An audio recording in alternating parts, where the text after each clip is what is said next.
If ever you've been on Zoom, you're familiar with that reminder that the recording is in progress.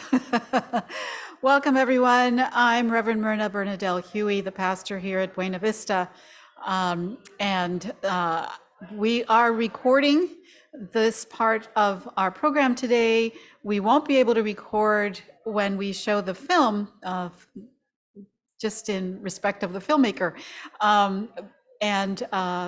Then we'll make this available for those, especially since many in our congregation are actually out there working and have been working for those of you who are our guests today. So thank you so much for being a part of this part of the program, this conversation today.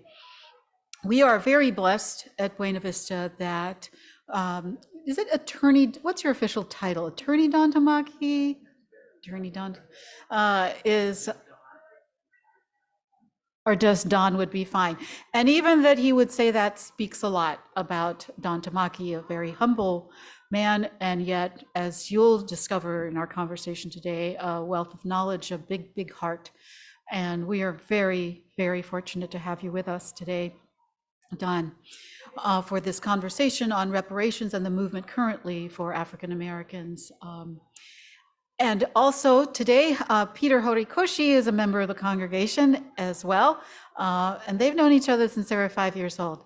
So I'm going to turn the microphone over to Peter now, who is going to introduce Don, do a little bit more, maybe share something else. And then we will hear from Don himself before we view the film. Thank you, Peter.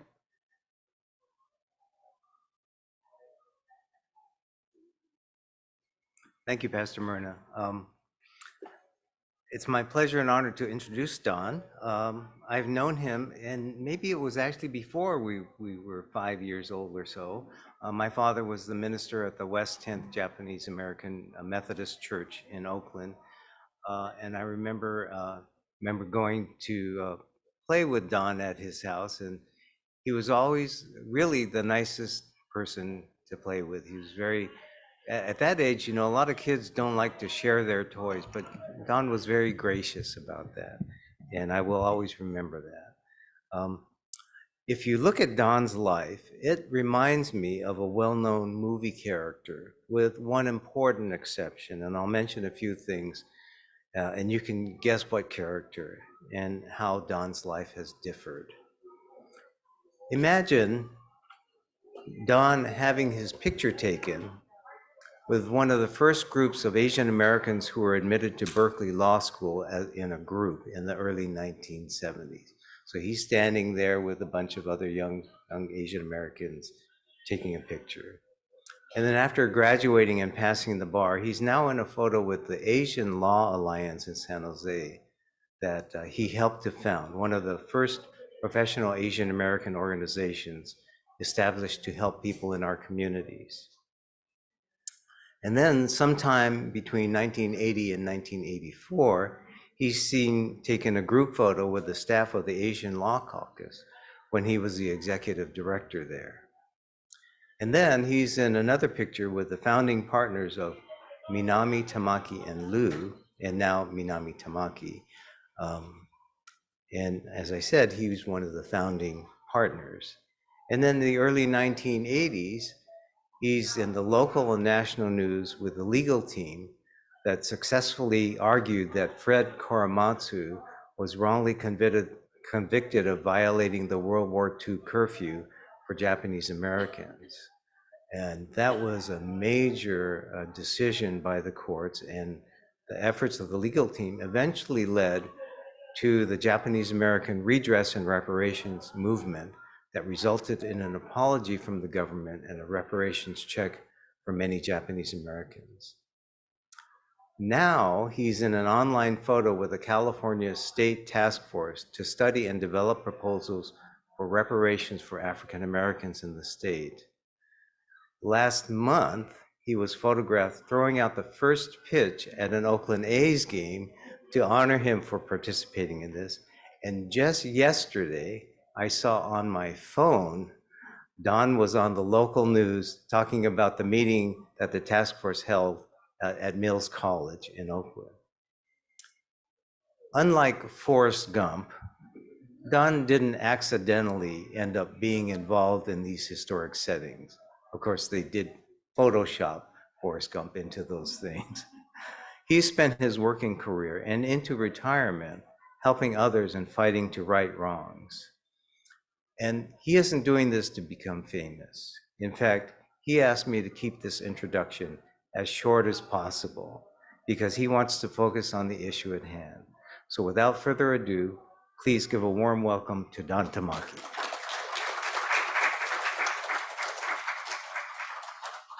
So nice to see everybody.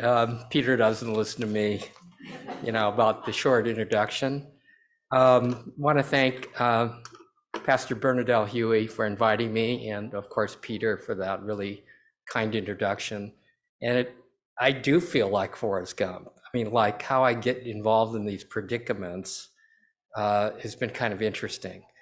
And I want to share some of that with you. That photograph of the California Reparations Task Force to study and make proposals for reparations for African Americans. I'm the only member of a 9-member task force who is not African American. And so in that photograph, people are going to say, who's that little Asian guy photobombing that picture? And so it's an odd situation, but I think I found my role there, and I'll talk a little bit about that. This church means a lot to me, actually. My kids grew up here. I relate very much to the history that Pastor Myrna talked about. And I'll relate that in my conversation. This church is very much a part of Jim Crow, California. And people think of California as being the more enlightened state because it entered the Union in 1850 as a non-slave state, but it imported all the ways of the South in terms of Jim Crow. And one of the manifestations of that were, of course, segregated neighborhoods, but it also meant segregated churches and segregated facilities and so on. So I'll talk a little bit about that. We're going to first begin with an award-winning film called Reparations. And it was done by film producer John Osaki. And the interesting thing about this film is in 30 minutes, it kind of gives you a nutshell background about why this thing is relevant to everybody, not just Black people, but everybody. And it also makes the case about why Asian Americans and Japanese Americans in particular, ought to be concerned and support this. So I think it's great because it sets both the emotional and historical tone. And so with that, let's play that. And after it ends, then I'll come up and give a background about what I've been doing.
Jerry Sekimura, please come to the sanctuary, please. Thank you.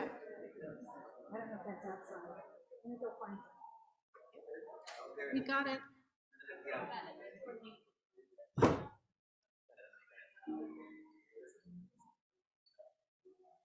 But I'm not getting sound, am I?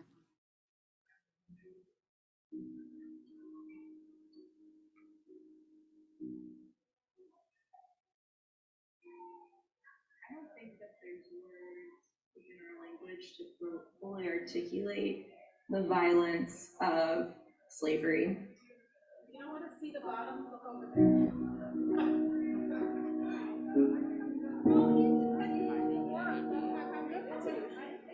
What if somebody came to your house, kidnapped you and your family, put you in chains?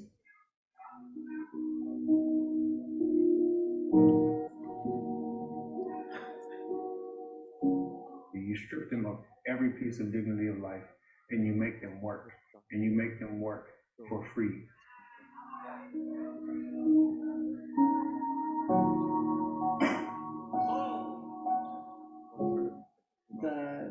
The type of suffering the Black American community went through, specifically the African American community went through, is incomparable. You take folks from their native land, their native country, you bring them into another community where they don't speak the language. You take away the fact that they can reproduce. You take away the fact that they can be educated, and you. We're going to resume it, and those of you who will see the recording and have a little snippet of the film, we'll make sure that we give you information on how you can view it if you're viewing this over the recording. I'm going to turn it back over now to Don Tamaki. Thank you, Don.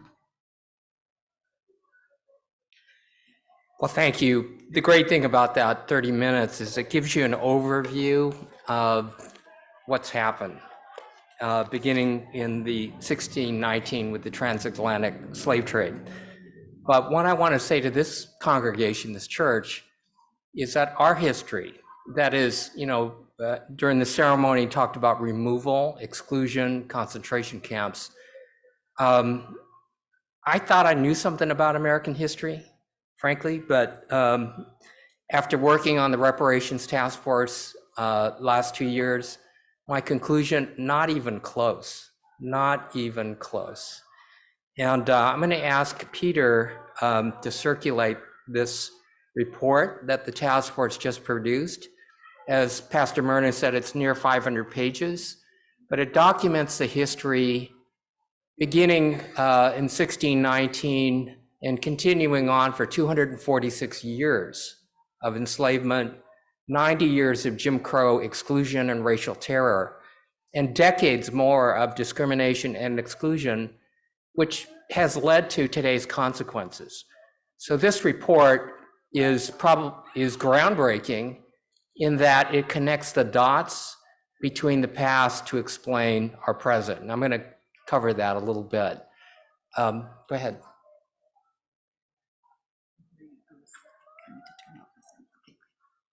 Okay. And so let me go back to the beginnings of the task force. As you recall, on May 25th, 2020, the murder of George Floyd was captured in an excruciating 9 minutes and 29 seconds of video. And it triggered the largest protests in American history. And it propelled really the state legislature in California to create this commission to study and develop reparations proposals. The JACL, the Japanese American Citizens League, called Mr. Floyd's murder a lynching, stating, quote, "It's easy to be outraged, but we must also be outraged by the systems that underpay Black people, hiring decisions clouded by prejudice, unequal access to capital, the legacy of redlining, and the daily discrimination that continues to exist." So, the question is, why did a Japanese American organization speak out so strongly against anti-Black systemic racism? And I think because of the legacy of this church, I think most people in this congregation have a sense of what the answer is. While there's no equivalence between 4 years in a concentration camp and 400 years of racial oppression, we do know something about profiling. We know something about racial exclusion and targeting. And as the ceremony talked about, our families were among the 120,000 Americans who by the end of 1942 were forced out of their homes at gunpoint and found themselves in 10 concentration camps stretching from California to Arkansas. So the task force has 3 charges. One is to study and document the harm. And so there were 75 lawyers, PhDs, historians, professors that worked on this report that we're sort of passing around. And in 13 chapters, beginning with the transatlantic slave trade, followed by chapters on racial terror, going into segregation and housing, which shaped segregation in education, to healthcare, in which Black people die 7 years younger. In San Francisco, the infant mortality rate for Black babies is 5 times that of white babies. The wealth gap is also covered in here. It's just this litany of, I'll call it compounding, cascading consequences that's happened from the past. And we think of slavery as ending, in 1865. And that 1964 and 65 Civil Rights Act was passed and the playing field was level. And what this report reveals is that far from it. That bias simply morphed into one iteration or another. And every now and again, we got caught in the crossfire too, in the crosshairs of that. But the one constant has been anti-Black bias, but that has also created the other isms that ultimately have led to exclusions of other disfavored groups. Let me give you a little bit of history just to sort of frame where I'm going with this. So, as you know, the slavery ended in 1865, Civil War was over.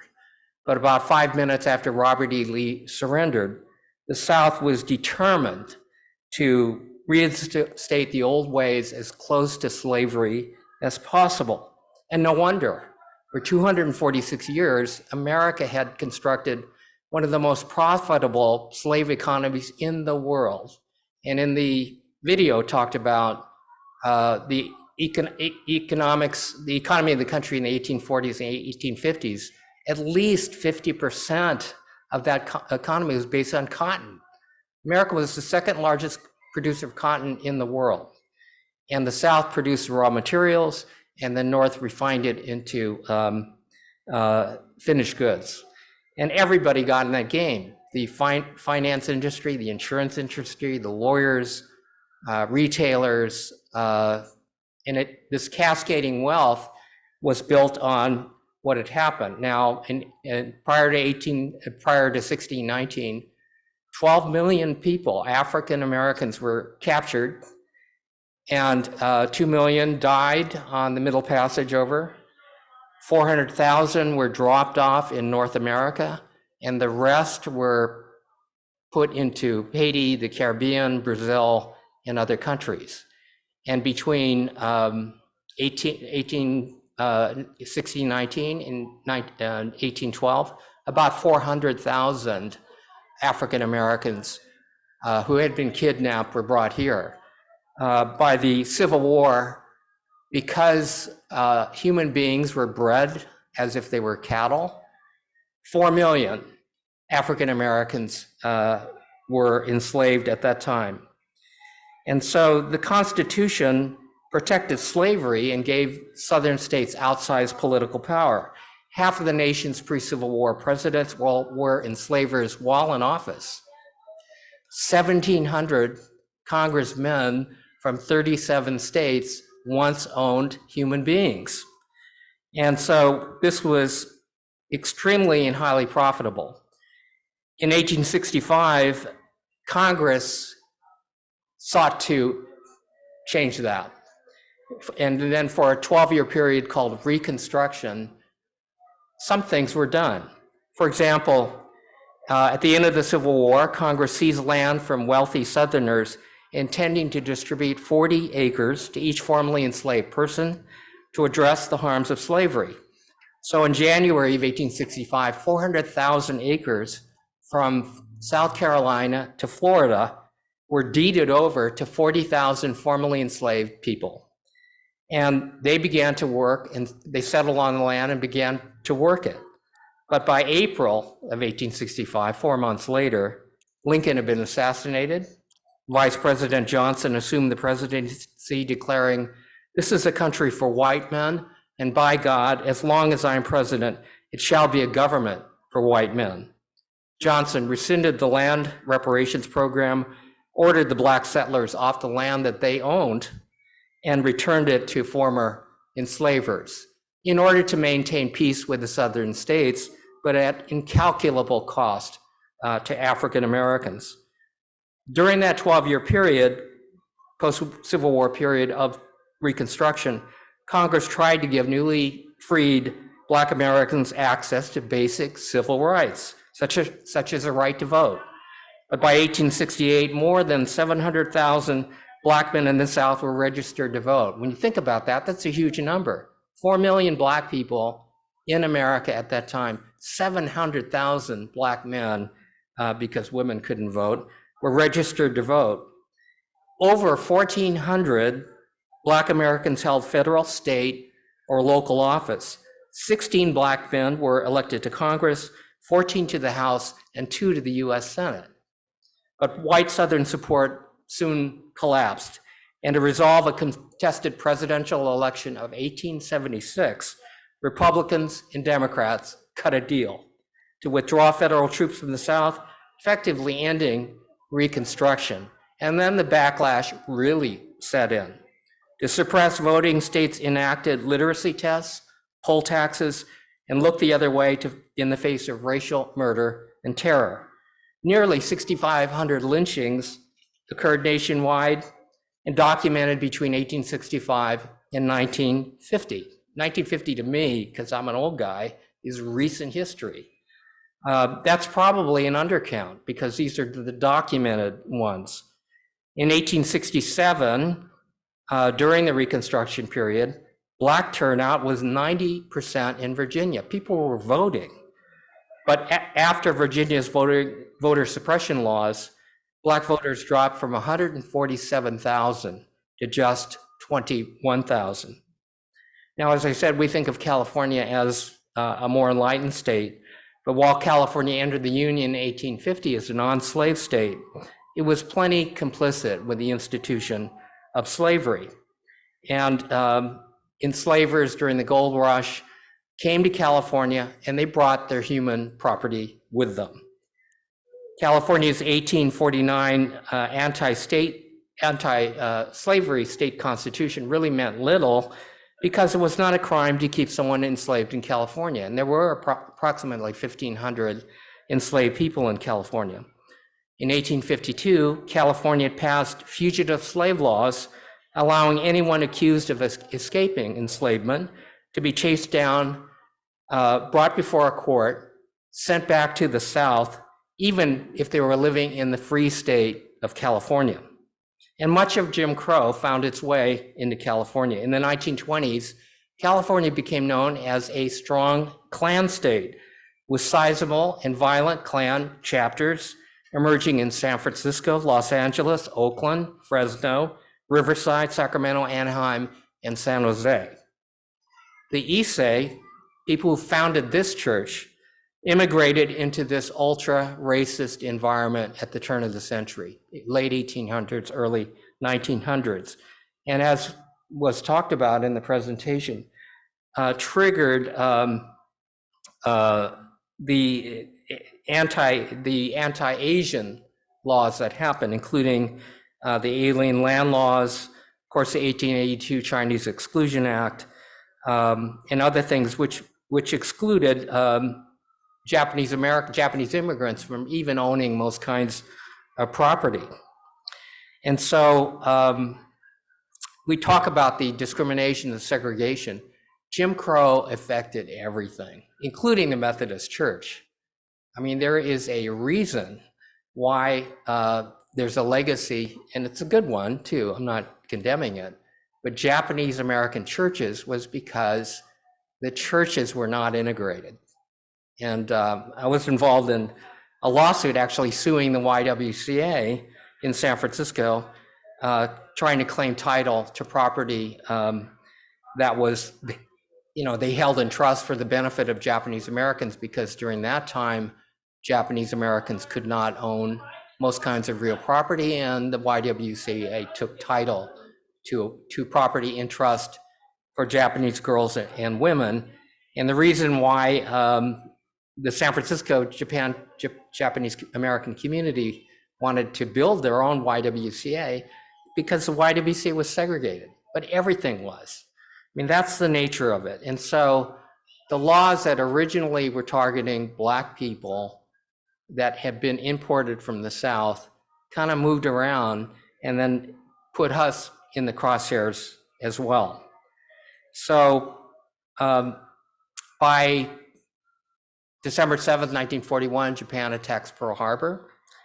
The orders of Japanese Americans in Alameda and Berkeley and Oakland, San Francisco, everywhere else up and down the West Coast came down within months.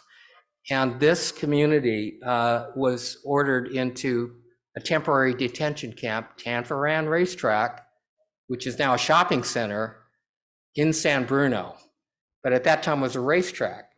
And so surrounded by barbed wire and machine gun towers, this is where this community was sent.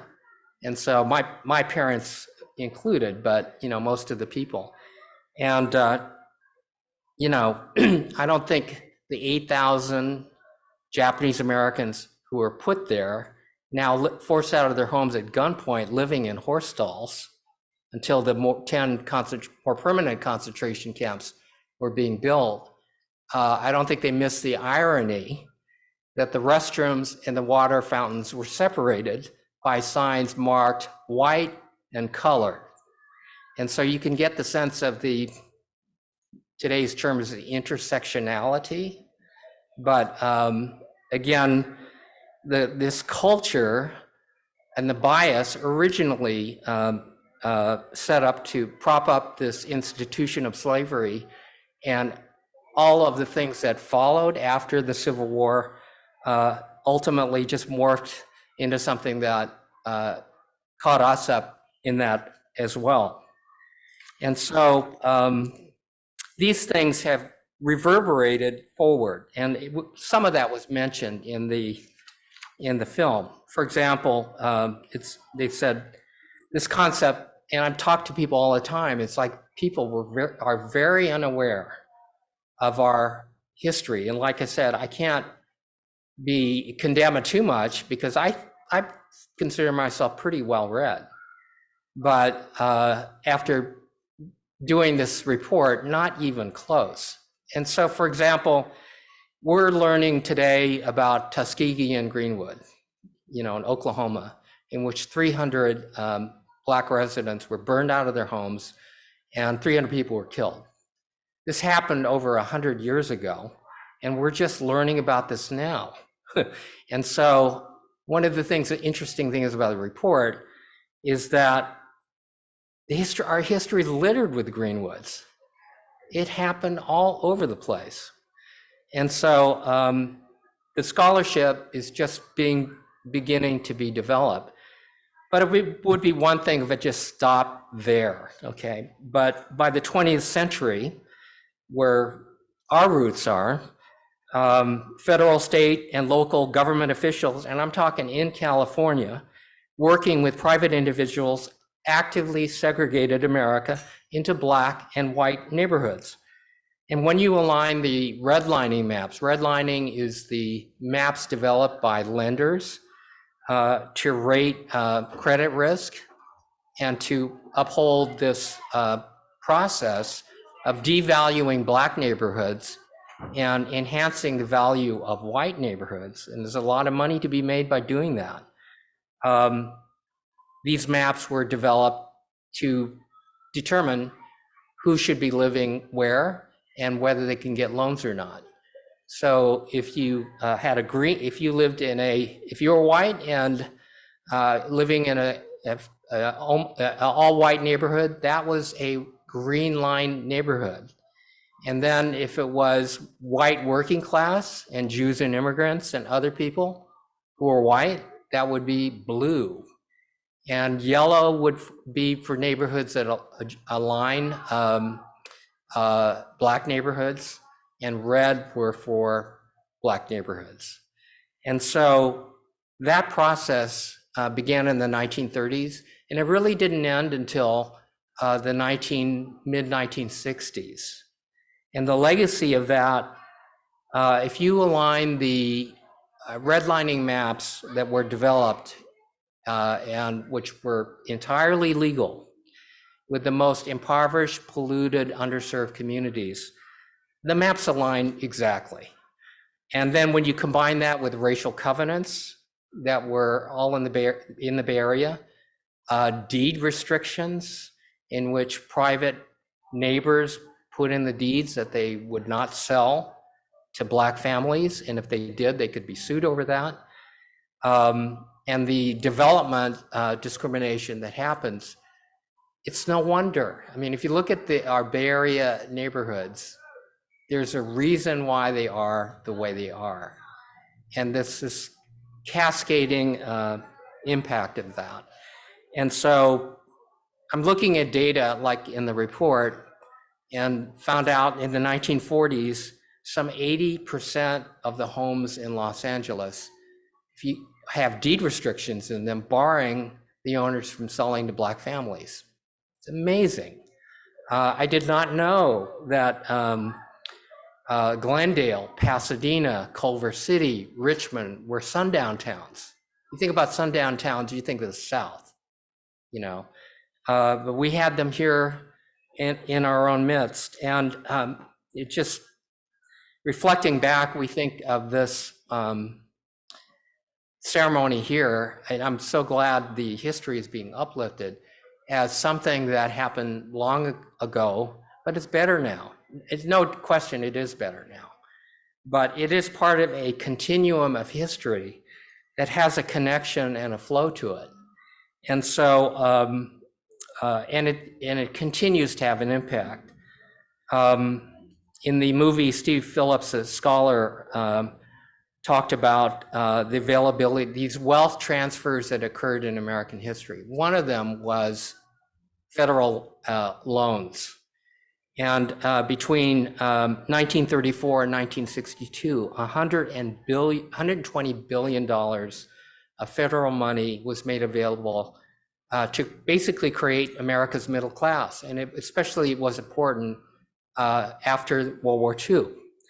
And my father got the benefit of one of those loans, was able to buy a house in Oakland. The neighbors did come calling, white neighbors demanding that my parents move. They didn't, but at least he got a loan. And what I didn't know is 98% of those loans had gone to white families.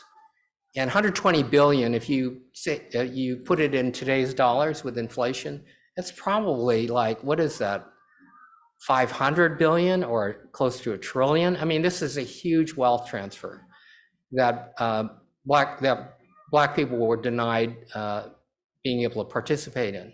Or the New Deal, you know, we think about Social Security. We think of Fair Labor Standards Act that was passed for minimum wage and labor law protections. Who didn't benefit from that? Black people, because the South would not agree to pass that legislation unless certain job categories were excluded. And they included agricultural workers and domestic service and other related industries. And who occupied those employment? African Americans. And so at every point where there is this leg up, this transfer, African Americans didn't participate. So the result is, with respect to housing and education, America is as segregated today as it was in the 1940s. It's really astounding when you think about it. White households have 9 times more assets than Black households. Black people have shorter life expectancies. And over the past decade, Black babies died at almost 5 times the rate as white babies in San Francisco. And huge disparities exist in housing, houselessness, policing, and criminal justice. And so, you know, one question when I talk to Japanese American groups and Asian American groups is try to get people to think that this also involves them. It also involves us. And one of the things I'm, again, discovering through participating in this reparations task force is these little bits of history that are really illustrative. And so, and this relates to this community, this church too. So people talked about Topaz, Utah, Topaz concentration camp. That's where this congregation was sent. That's where my mother and father was at. That's where Fred Korematsu was. That's where many people in the Bay Area ended up. So in 1943, there's a 63-year-old inmate, I'll call him by the name of James Wakasa. So one evening, he decides to take a stroll along the barbed wire fence line after dinner. From 300 yards away, a sentry takes aim, fires, bullet strikes Wakasa in the chest, killing him. No inquest was held. The guard was exonerated, claiming Wakasa was trying to escape. This is a camp where, again, people in this congregation were at. 2 years later, in 1945, and this is recounted in this report that's been passing around, Odell Short, his wife Helen, his 9-year-old daughter Carol Ann, and his 7-year-old son Barry, they move into a house they built in Fontana, California. The sheriffs immediately confront him and say, "You better go back to your black neighborhood." His real estate agent advises, "Vigilantes had a meeting here last night, and if I were you, I would get my family out of here." Fontana is just outside of Los Angeles. 2 weeks later, the house explodes. Neighbors witness Helen try to beat back the flames that are consuming her children. All family members die. The San Bernardino County District Attorney concludes no evidence of vigilante activity could be found. The California Attorney General concludes it was an accident. And the question is, these things, other than the fact that these seemingly disparate events happen within 2 years of each other, I think the question is really, what ties them together? And I would argue that the answer is that the hate resulting in the deaths of James Wakasa that we can relate to as Japanese Americans and the Odell Short family has its origins in the racism that propped up the institution of slavery and its aftermath. Slavery has existed for thousands of years in the world, but it was only in the past 400 to 500 years that white Europeans developed a type of enslavement based on skin color that was permanent, it was inheritable, it was multi-generational, and it was upheld by a culture of white superiority. Once the culture of 1619 used race to dehumanize people to the level of pigs and goats, in the words of Martin Luther King, thingifying them, then the most heinous crimes against humanity could follow, and did, and without a second thought. Following this end of slavery, this cultural norm, valuing white lives above all others, morphed into forms of hate that put a target on the backs of not just African Americans, but other people of color, including James Wakasa. That's the connection.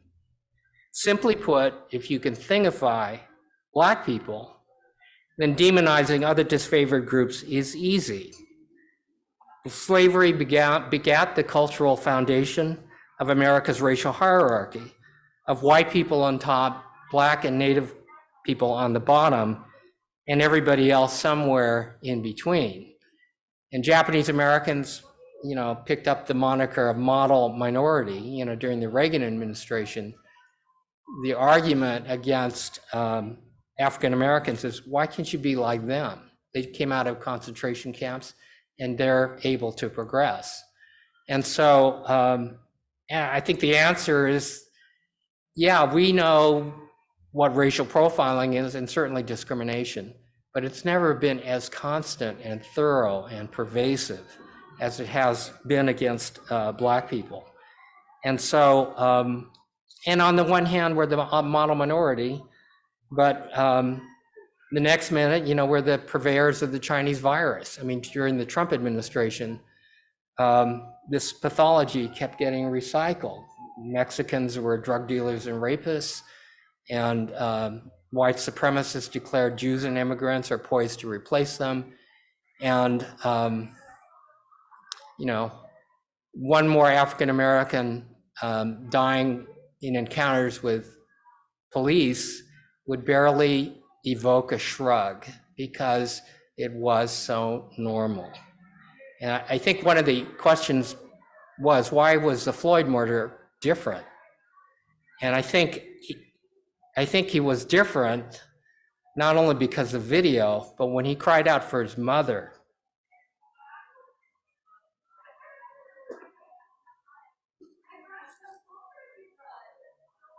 Suddenly he was a human.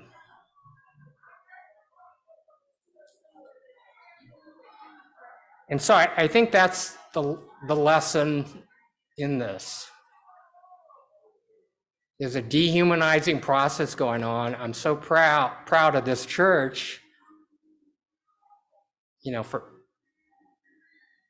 maintaining the good values. We have an endorsement list of 165 organizations that are supporting reparations at some level. And they range from social service organizations.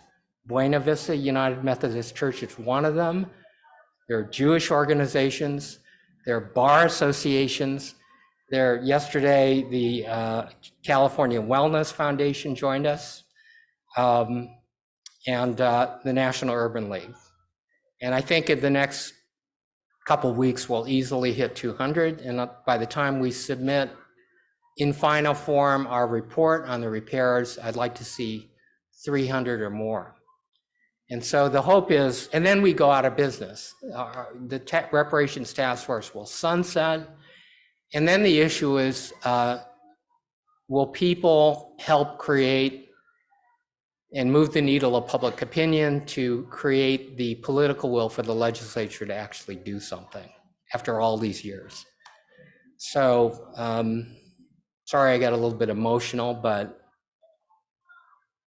I feel pretty passionate about this, and I know you do too. So why don't we open it up for questions? Would that be good? Oh yeah, please.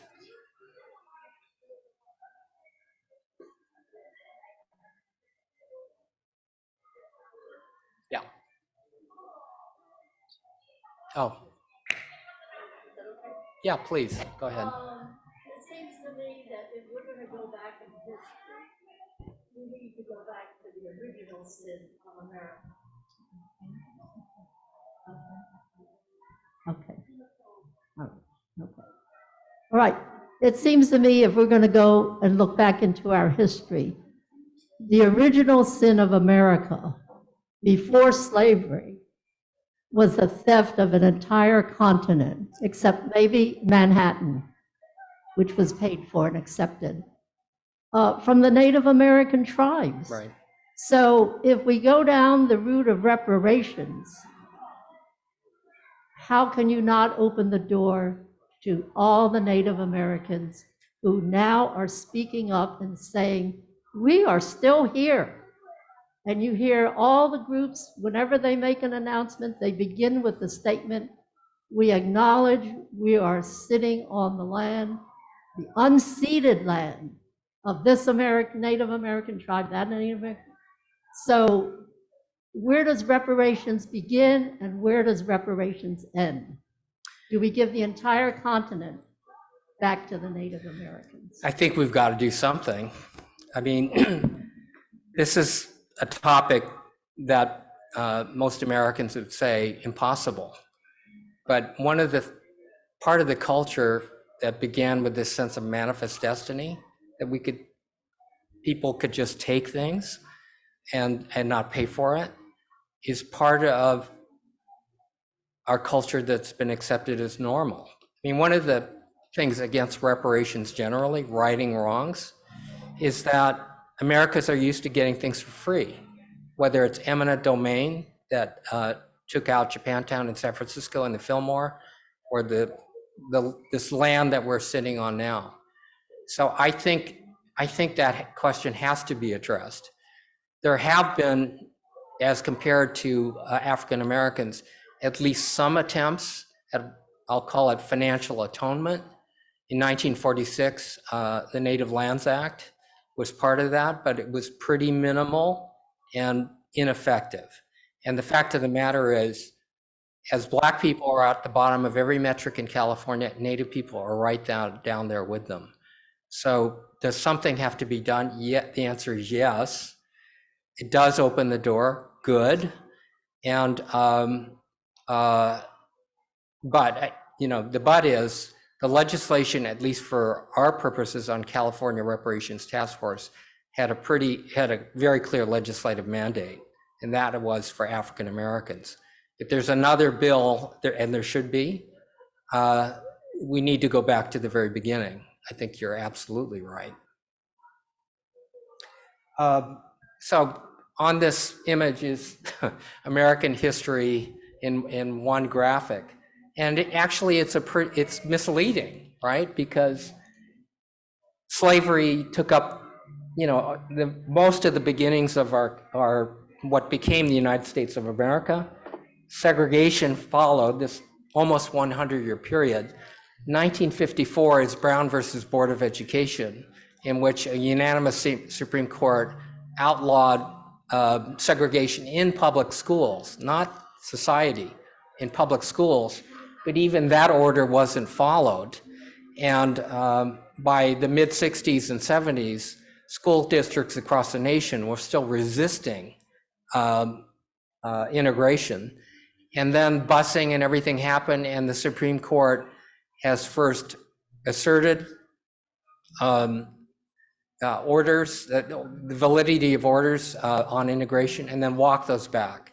And so you could see that the green part, the freedom part, is a very small part of our history, tiny. So when people look back and say, this thing happened a long time ago, it's actually, the remedial efforts are very, very recent history, very recent. And what's overwhelming is the dominant culture in which the narrative of valuing white lives above all others was really predominant. And so we have the consequences we live with now. Any other questions? Yeah. Peter, may that invite you to do. Thanks, Don. Can you tell us a little bit about some of the, part of reparations kind of talks about giving money to certain people, but I think what I heard you say before was that there are some systemic issues that are going to be addressed in some. Yeah. Some so thank you thank you for asking that. So yesterday was second to our last hearing. We've had 12 of these statewide, and we've been poring over 200 pages of repair proposals. And some of those involve direct monetary payments to descendants of enslaved people in America for harm that has never been addressed. Most of the other policies, however, have to deal with reforms in healthcare, in education, in housing, and so on. And they range from, funneling more money into formerly red-line neighborhoods that are the most underserved, to increasing the pipeline of Black students to get into colleges and to become medical providers, for instance. Some of them involve policing and reforms to ferret out bias within the criminal justice system. And so there are many, many proposals, all of which cost money, but and direct compensation is part of that. We dealt with this issue that the monetary compensations have to be meaningful atonement. I mean, even for Japanese Americans, 20,000 for 4 years in a concentration camp and losing your home, your business, and whatever. Many people said it's not enough, you know, but it wasn't $1 and we're sorry. You know, I think generally people felt it was at least meaningful.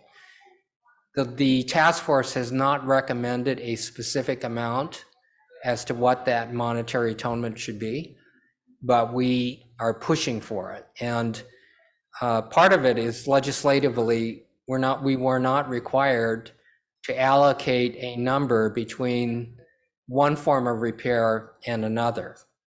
And so we've instead provided the legislature with an array of repair proposals with the message that, unlike a reparations like ours, where it's more or less a one and done, this has to be a long-standing commitment with the idea that this harm was centuries in the making, and so the repairs have to be long in the implementation.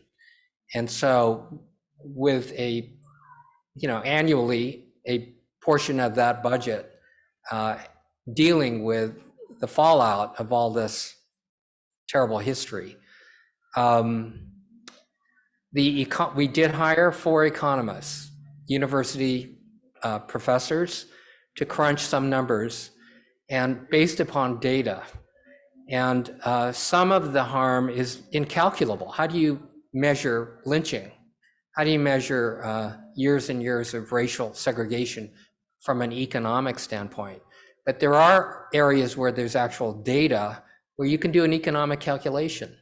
So for example, eminent domain, in which there were 2,500 eminent domain projects in 921 cities in the United States, resulting in 1 million people being displaced, 80% of whom were African American. And we've seen this in San Francisco. For instance, the Fillmore district was home to 20,000 Black residents. In 1956, it was leveled, and 900 Black businesses destroyed, and all those people got displaced. You can actually put a number on homes that were lost, in which they were paid a pittance, and do a calculation. And when you do that, even in the areas that there's data, the harm is economically horrendous. The number is horrific, it's astronomical. And so the media is really seizing on that we're talking about billions, if not trillions, in harm. And the shock value to America is big. But our feeling is America needs to know, you know, the full extent of the economic loss here. You know, we should know. We should know the value of what was taken. Now, what the legislature does to allocate funds, if they have the will to do so, as between one form of repair and another, we're leaving to them. But I think America needs to know that this is a big, deep harm. And it doesn't involve just money, it involves, you know, trauma and, you know, place in America and what it means to be an American and so on. So I don't know if that answers your question.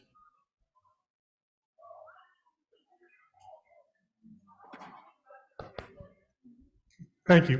Don, I just want to say, I just happened to come to the Bazaar, and to find the church being able to give a presentation, your presentation, in the manner that you did, I'm so thankful to the church and the Bazaar and the culture and the history here. And I think as a aging now Sansei, and looking back and reflecting, you know, on family history and what you were able to present, I imagine, well, first of all, I want to thank you for your service. I think we are all very proud that our community is represented on this commission, and the history and the values and the emotion that you bring is heartfelt. So that came across, and I want to say thank you. I learned as much as I also think I know. I really am just appreciative that there's so much more to learn, and how we have to carry this, every one of us, further in conversations, heartfelt conversations, And then the task ahead is, the hill is steep, but I think you give us a lot of optimism and hope for the future. So I just want to say thank you. Thank you. Yeah, appreciate it. Before I pass the mic on to the next person with a question, I also want to piggyback on that and let you know that internally at Buena Vista, we are in conversation where we're planning to have a series looking at this more deeply. There's a curriculum that's been prepared by the Interfaith Movement for Human Integrity, the Southern California chapter. And so as we put that together, use that curriculum, we'll make that public, and you're always welcome to join in, so that as a congregation, we'll have an opportunity to spend more, I think it's either a 4 or 6 part study and reflection around the whole issue.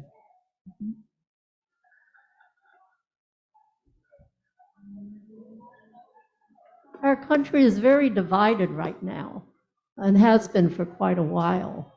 And I kind of worry that it's going to go the other way. Opening up the door about reparations might, in fact, have negative consequences as people are asked to pay for it. And as you said, we need to know what the cost has been. But when people say, well, I wasn't here, I didn't do it, why am I paying? It's not the government that's paying. It's the government that's going to make us pay. I think, yeah, and I join you in that worry.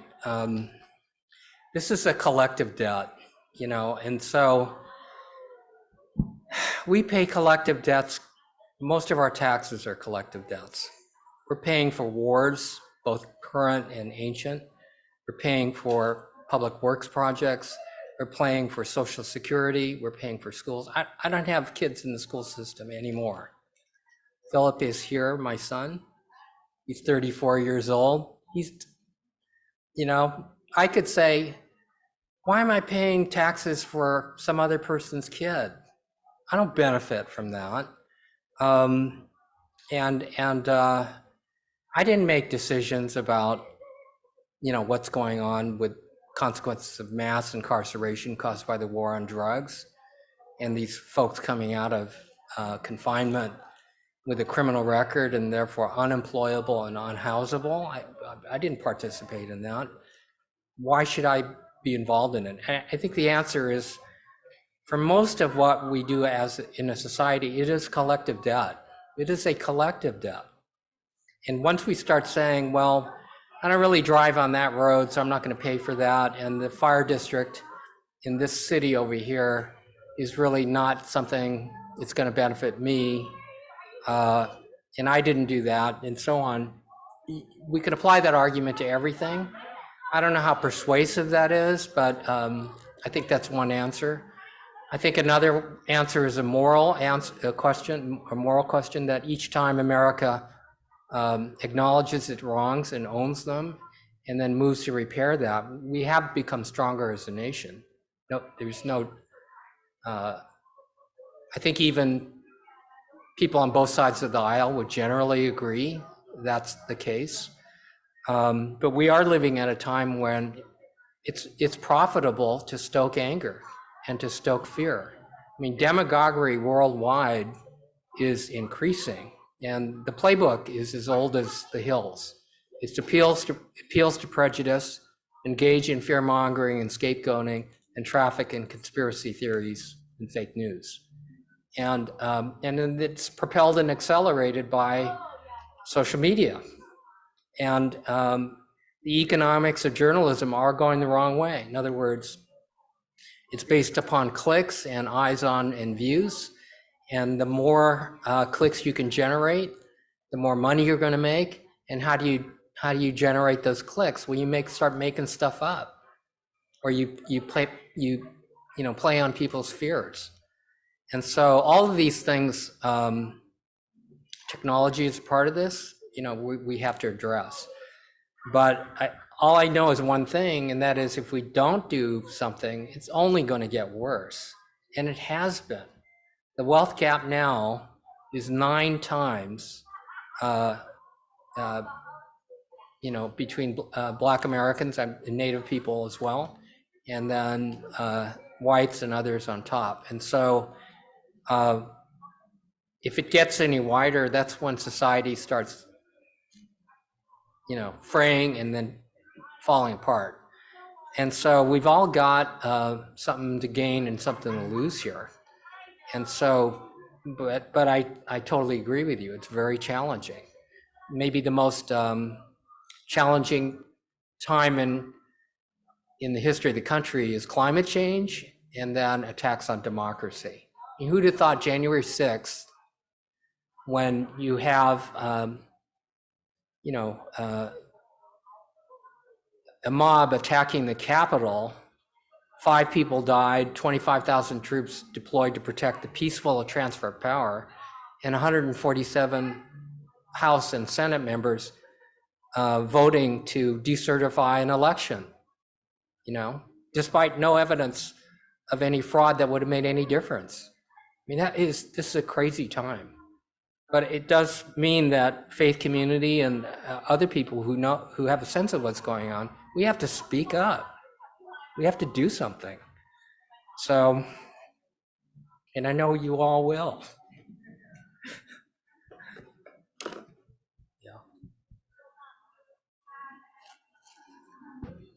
So I'm interested, in where our power as a collective community of different communities coming together to support one another, where is the juice in that in terms of getting the other generations, the third and fourth generations, I'm Japanese American, who are after the camps? How can we get them mobilized and activated? Because they're the ones who are really have the fingers and the pulse on social media, and TikTok and GoFundMe. Right. And it's like, the football player who had a concussion and all of a sudden he's got like over $1 million going to the project that he was, or even, I think even another family who had a couple people injured and they have raised over $150 million.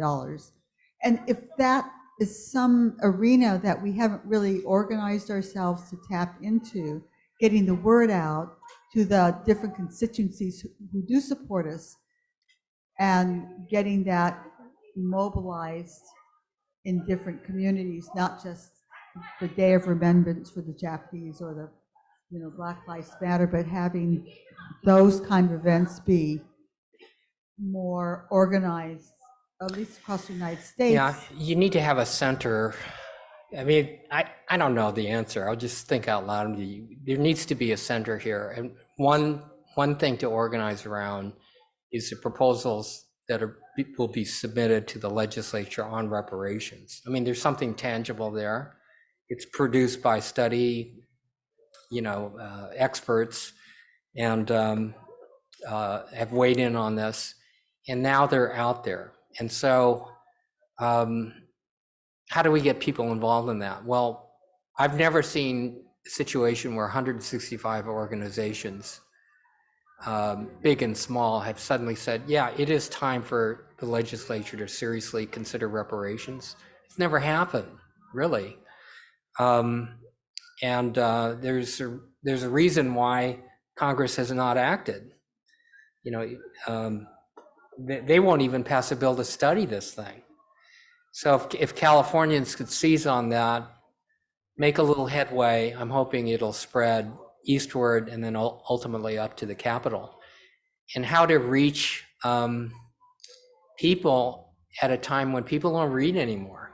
I hate to say it, like this report is written by PhDs, but you don't have to be a PhD you don't have to have a PhD to understand it. It's very plainly written and very clear. And so what's the answer? Well, we need to translate that into dramatic pieces. We need to translate it into graphic novels. It has to be reduced to TikTok 15-second video clips. We need to find other ways of communicating that make the story human. And again, the Floyd thing, I mean, how many people have died since then and before? And for that moment, he was a human being for that moment. And suddenly people, realize this is wrong. And well, we got to get people moved beyond just putting a sign in their window. And so, but there is a way to do this. So I will say the legislature will not act. Nobody's going to act at their own political peril unless they have cover from their own constituency saying it is time to do something. And so I think it begins small, but then we have it grow. And so California has taken a pretty significant step. So it's just a matter, and it's just one thing. You know, we've got climate change and other things too, but each of those things have to be amplified. We've got to figure out a way to do this. I'm so sad that I think we have to bring the presentation to a close, because in this space, we'll be having the final program for today around the practice of the Ondo and movement and invitation. So let me see if there's anything that you would say as a final comment to us. You started with thank you. Humanity, Yeah. and really seeing our humanity and speaking up and Right. letting our legislators know that we want them to back it. Don, you didn't say this, but you told me earlier, the report is 500 pages, wherever it is, whoever has it over here. But the recommendations, that also is about a 500-page document. Yes, and everything's available online. Yeah. You know, I don't know, there's a 30-page executive summary if you don't want to plow through 500 pages. But 30 pages, good. Let's thank URL for the report. If you do Google California Reparations Task Force, and then there's a button that says reports, and then there's a link to it. Let's thank him. Let's thank Don Tamaki again, please.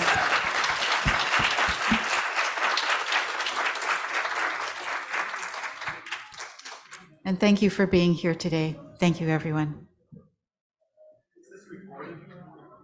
Yes, thank you, and let me stop the recording now. Thanks for the reminder.